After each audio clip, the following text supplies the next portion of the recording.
ನಮಸ್ತೆ ಎಲ್ಲರಿಗೂ. ಜನನಿ kitchen YouTube ಚಾನಲ್ಗೆ ತಮ್ಮೆಲ್ಲರಿಗೂ ಸ್ವಾಗತ. ಬನ್ನಿ ಇವತ್ತೊಂದು ಸಿಂಪಲ್ ಆಗಿದ್ರು ಸಖತ್ ರುಚಿಯಾಗಿರೋಂಥ ಹೀರೆಕಾಯಿ ಹಾಲು ಸಾರು ಮಾಡೋದು ಹೇಗೆ ಅಂತ ನೋಡೋಣ. ಇದನ್ನು ಮಾಡಲಿಕ್ಕೆ ಕರಿಬೇವು, ಕೊತ್ತಂಬರಿ, ಬೆಳ್ಳುಳ್ಳಿ, ಸಾಸಿವೆ ಮತ್ತು ಜೀರಿಗೆ, ಉಪ್ಪು, 1 ಗ್ಲಾಸ್ ಹಸಿ ಹಾಲು, ಒಂದು ಹೀರೆಕಾಯಿನ ಈ ಥರ ಕಟ್ ಮಾಡಿ ಇಟ್ಕೊಂಡಿರೋದು, 1 ಟೇಬಲ್ ಸ್ಪೂನಷ್ಟು ಖಾರದ ಪುಡಿ, 1 ಚಿಟಿಕೆ ಅರಿಶಿನ ಪುಡಿ, ಇಷ್ಟು ತೊಗೊಂಡ್ರೆ ಸಾಕಿದೆ. ಇಷ್ಟೇ ಸಾಕಿದ್ದಕ್ಕೆ ಪದಾರ್ಥಗಳು. ಸ್ಟವ್ನ ಆನ್ ಮಾಡಿಕೊಂಡು ಒಂದು ಪಾತ್ರೆನ ಇಟ್ಕೊಂಡು ಇಲ್ಲಿ 1 ಟೇಬಲ್ ಸ್ಪೂನಷ್ಟು ಎಣ್ಣೆ ಹಾಕ್ಕೊಳ್ತಿದ್ದೀನಿ. ಎಣ್ಣೆ ಕಾದಾದ್ಮೇಲೆ ಸಾಸಿವೆ ಮತ್ತು ಜೀರಿಗೆನ ಹಾಕ್ಕೊಳ್ತಿದ್ದೀನಿ. ಸಾಸಿವೆ ಚಿಟಪಟ ಅಂತ ಸಿಡಿದಾದ್ಮೇಲೆ ಬೆಳ್ಳುಳ್ಳಿನ ಹಾಕ್ಕೊಳ್ತಿದ್ದೀನಿ. ನೀವು ದೊಡ್ಡದು ಬೆಳ್ಳುಳ್ಳಿ, ಹೈಬ್ರಿಡ್ ಬೆಳ್ಳುಳ್ಳಿ ಬರುತ್ತಲ್ಲ, ಆ ಥರದ್ದೇನಾದರೂ ತೊಗೊಂಡಿದ್ರೆ ಸ್ವಲ್ಪ ಕಟ್ ಮಾಡಿ ಹಾಕ್ಕೊಳ್ಳಿ, ಜಜ್ಜೋದು ಬೇಡ. ಕರಿಬೇವು ಹಾಕ್ಕೊಂಡಿದ್ದೀನಿ. 1 ಗ್ಲಾಸ್ ಹಾಲಿಗೆ ನೀರಿಗೆ ನಾನು ತೊಗೊಂಡಿದ್ದಂಥ ಖಾರ ಪುಡಿ ಮತ್ತು ಅರಿಶಿನ ಪುಡಿನೂ ಹಾಕಿ ಕಲಸಿಟ್ಕೊಂಡಿದ್ದೆ, ಅದನ್ನು ಇವಾಗ ಹಾಕ್ಕೊಳ್ತಿದ್ದೀನಿ.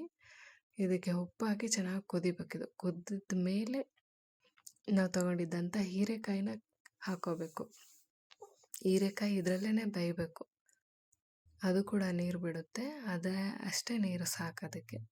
ಈ ಥರ ಚೆನ್ನಾಗಿ ಬೆಂದದ್ದಾದಮೇಲೆ ನಾವು ಬೆಂದಿದೆಲ್ಲ ಅಂತ ನೋಡ್ಕೊಳ್ಳೋಣ. ಇವಾಗಲೇ ನೋಡಿ, ನೀರು ಕೂಡ ಕಡಿಮೆ ಆಗಿದೆ, ಹೀರೆಕಾಯಿನೂ ಬೆಂದಿದೆ, ಸಾಕು.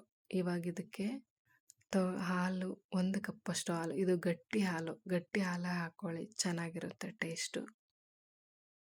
ಇದನ್ನು ಹಾಕಿ ತಿರ್ಗಿಸ್ಕೊಂತಿರ್ಬೇಕು, ಹಂಗೆ ಬಿಡಬಾರ್ದು. ಹಾಕಿಬಿಟ್ಟು ಹಾಲು ಹೊಡೆದೋಗ್ಬಿಡುತ್ತೆ. ಹಂಗಾಗಿ ಈ ಥರ ಸೈಡಲ್ಲಿ ಬಬಲ್ ಬರೋಕ್ಕೆ ಸ್ಟಾರ್ಟ್ ಆಯಿತು ಅಂದರೆ ಸಾಕು. ಇಷ್ಟು ಮಾಡಿದರೆ ಆಯಿತು, ಇದು ಹಾಲು ಸಾರು ರೆಡಿನೇ ಆಗೋಯಿತು.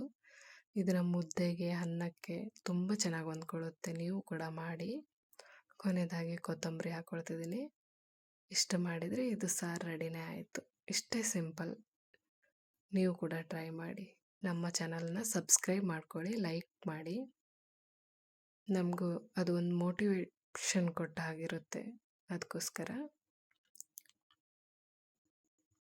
ಥ್ಯಾಂಕ್ ಯು ಎಲ್ಲರಿಗೂ. ವಿಡಿಯೋ ನೋಡಿದ್ದಕ್ಕಾಗಿ ಧನ್ಯವಾದಗಳು.